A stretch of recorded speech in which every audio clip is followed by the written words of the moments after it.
உட்கார்றான். ஜன்னல் சீட் ஓரமா உட்கார்ந்தவன் கண்ணுல இருந்து கண்ணீரா வந்துட்டு இருக்கு. இந்த பக்கத்துல அந்த முதியவர் கேட்கறாரு, எந்த ஊருக்கு போற அப்படின்ட்டு. எனக்கு தெரியலன்றான். எந்த ஊருக்கு போறேன்னு தெரியாம பஸ்ல ஏறி உட்கார்ந்த, ஆமா உனக்கு என்ன பிரச்சனை அப்படின்னு கேட்கறாரு. என் பிரச்சனை என்னன்னு சொன்னா நீங்க சரி செஞ்சிருவீங்களா அப்படின்னு அந்த முதியரை பார்த்து அவன் கேட்கறான். உன் பிரச்சனை என்னால சரி செய்ய முடியாது, ஆனா உனக்கு ஒரு ஆறுதலா இருப்பல்ல அப்படின்னு அவர் சொல்றாரு. 5 வருஷமாச்சு நான் இன்ஜினியரிங் முடிச்சு பல கம்பெனில வேலை தேடிட்டேன். ஆனா எனக்கான வாய்ப்பு எங்கேயுமே கிடைக்கவே இல்ல. என்னோட படிச்சவங்க எல்லாம் நல்ல வேலையில செட்டில் ஆயிட்டாங்க. என்னோட நிலைமையை பார்த்தா எனக்கே ரொம்ப பாவமா இருக்கு. என்ன அவமானமா எல்லாரும் பாக்குற மாதிரி ஒரு ஃபீலிங்காவே இருக்கு. எனக்கு வாழவே பிடிக்கல அப்படின்னு அவன் சொல்றான். அது மட்டும் இல்லாம என் தங்கச்சி இன்னைக்கு மாப்பிள்ளை பார்க்க வந்திருந்தாங்க. அந்த மாப்பிள்ளை வீட்டுக்காரங்க எங்க அப்பாட்ட கேட்டாங்க, பொண்ணோட அண்ணன் என்ன பண்றாங்க அப்படின்னு கேட்டாங்க. அதுக்கு எங்க அப்பா சொன்னாங்க, பெரிய ஐடி ஜாப்ல வேலையில இருக்குன்னு போய் சொல்லிட்டாங்க.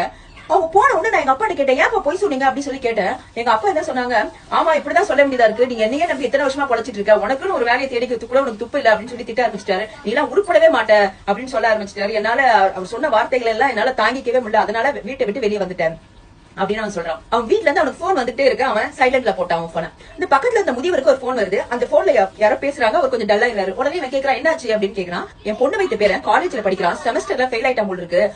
போனை எடுத்துட்டு வெளியே போனவன் எங்க ஃப்ரெண்டு வீட்டுக்கு போயிட்டானா, திரும்பி வரவே இல்லையா. இவங்க போன் அடிச்சு பாக்குறாங்களா, எடுக்கவே மாட்டானா. ஓ நிலைமையும் என் பேர நிலைமையும் ஒன்னாதான்ப்பா இருக்கு அப்படின்னு அந்த முதியவர் சொல்றாரு. போன் பண்ணா எடுப்பா, போன் பண்ணா எடுக்காம இருக்காத, சைலண்ட்ல எல்லாம் போடாத, எடுத்து பேசு அப்படின்னு சொல்றாரு. உடனே அவன் போன் எடுத்து பாக்குறான், 45 மிஸ்ட் கால் இருக்கு. ஐயோ 45 மிஸ்ட் கால் இருக்குன்னு சொல்லிட்டு உடனே அவங்க அம்மா நம்பருக்கு போன் பண்றான், எடுக்கவே இல்ல.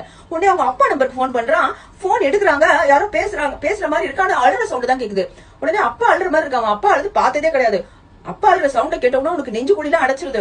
உடனே என்னப்பாச்சுன்னு கேக்குறான். அது மாதிரி உங்க அம்மா பின்னாடியே வந்தாலப்பா, வரும்போது ஒரு ஆட்டோக்காரன் இடிச்சு ஆக்சிடென்ட் ஆயிடுச்சு, ஹாஸ்பிட்டல்ல சேர்த்திருக்கோம் அப்படின்னு சொல்றாங்க. உடனே என்ன பண்றான், பஸ் நிப்பாட்டுங்கன்னு சொல்லி எந்திரிச்சு கத்த ஆரம்பிச்சிடலாம். உடனே கண்டக்டர் சொல்றாரு, இங்கெல்லாம் நிப்பாட்ட முடியாது, ஹைவேஸ்ல எங்கேயும் நிப்பாட்ட முடியாது, ஸ்டாப்பிங்ல தான் நிக்க முடியும்னு சொல்லிடுறாரு. அப்ப அந்த முதியவர் யாருக்கும் போன் பண்றாரு. போன் பண்ணிட்டு மட்டும் சொல்றாரு, கொஞ்ச நேரத்துல டோல் வரும், டோலுக்கு எதிரில ஒரு கார் நிக்கும், அந்த காரோட நம்பர் இதுதான், நீ நேரம் போனா அந்த கார்ல ஏறி நேரா சென்னை போயிடலாம் அப்படின்னு சொல்றாரு. இந்த அளவுக்கு ஏன் சார் எனக்கு ஹெல்ப் பண்றீங்க அப்படின்னு சொல்லி அந்த முதியவரை பார்த்து அவன் கேக்குறான். 30 வருஷத்துக்கு முன்னாடி நானும் எங்க வீட்டை விட்டு கோச்சிட்டு தானப்பா வந்தேன். ஆனா எங்க அம்மாவை பார்க்க முடியலப்பா, நீ நாள் போய் உங்க அம்மாவை பாருப்பா. நான் திரும்பி 6 மாசம் கழிச்சு போகும்போது எங்க அம்மா உயிரோடயே இல்ல, அதனாலதான் சொல்றேன் உடனே கிளம்பு அப்படின்னு சொல்றாரு. உடனே இவன் போறான். அவன் நேர கார்ல சென்னைக்கு போறான். சென்னைக்கு போய் அந்த ஹாஸ்பிட்டல் போயிட்டு, சார் எங்க அம்மாக்கு என்ன சார் ஆச்சு, என்னாச்சுன்னு சொல்லி கேக்குறான்.